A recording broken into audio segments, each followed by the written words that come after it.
Osiander, this is your move of the week. We got a lot of requests about how to tape your thumb. Thumb injuries are super popular, especially in jiu-jitsu.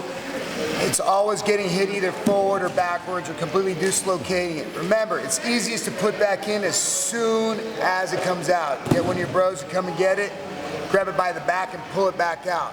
Once it goes back in there will be swelling and a lot of damage to the tissue. You're gonna have to tape it because you can't stop training. So what we're gonna do here, I'm gonna use Teddy Vita here.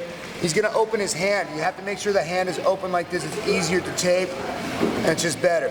So depending on what your thumb did, let's say this time we're gonna do your thumb went this way and we don't want it to go this way anymore.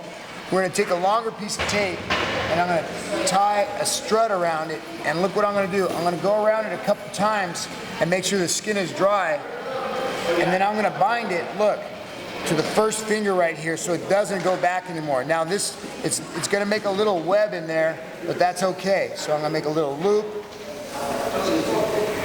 I'm gonna come over here and I'm gonna tack it back on to the thumb because I don't want the thumb to move back, okay? So that's first things first. Because what we're gonna do is we're gonna work a fork grip kind of game, which is just fine. I'm gonna start to now lay down some layers underneath. I thought you were gonna come over here and start dancing or something, fucker. So I'm gonna put this through, make sure it's nice, and I'm gonna start to do some layers like this, like teardrops. Come down, come around, come down the wrist because I'm gonna tie it into the wrist, okay? It's gonna come down, it's gonna go around, it's gonna come around like this. And as you can see, this is starting to dip down because that's what I want. I'm gonna put multiple ones. I'm gonna tuck it down, look, it's starting to suck it down, go around, and make a little loop, just like that. If you want, you can do these first and then do it after, but because I don't want the thumb to move anymore, I'm gonna mobilize it completely. And I'm gonna use all my strips until that thumb is taped in there. So, now as you can see, this thumb's not going anywhere. This finger's got a tape job. I'm gonna use the remaining part of my roll. He's keeping his wrist open so he does not lose circulation. And look, I'm gonna go around once and tear it off. Layer it, just like scale mail. Layer it, boom, tear it. Layer it, around, done. Layer it, and around, and you're done, and you're ready to train, and your thumb's not gonna move, go backwards, and you're gonna use your fork grip. That's your move of the week. Also, I'm totally sponsored by Q5 Combat. If you use the term Go Train, you get 10% off. Go to their website, order some shit. Show your old kimonos, OTM Fight Shop, 7th Son Tattoo. See you. Balls deep. Balls deep. Balls deep.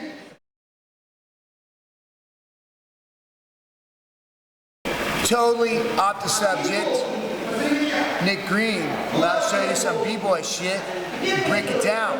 Yeah. So my move of the week is going to be how to do a windmill. Being in a jiu-jitsu school, we have good mats. They're slippery, and there's some cushion to it, so you don't have to really worry about getting injured. And so to do a windmill, basically, you'll see people do continuous ones, but the hard thing is getting past the first one. So usually when people do windmills, they turn their hips and they can do more than one. So they just go. But the challenge is getting that momentum to do multiple ones. So if you're a beginner and you're starting to learn how to do windmill, basically you want to do one at a time. And what you do is you plant your hand and then planche into your hip. You put your elbow into your hip. You pretty much float and you get used to hoisting yourself on your hand.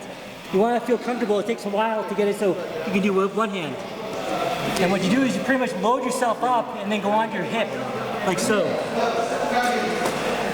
Turn your shoulders and then catch yourself again. Load yourself again for the second one, and you push off on your shoulder. So I push and then push off and then land on my shoulder. And so when you keep doing them, you can start to link them to each other. Discount.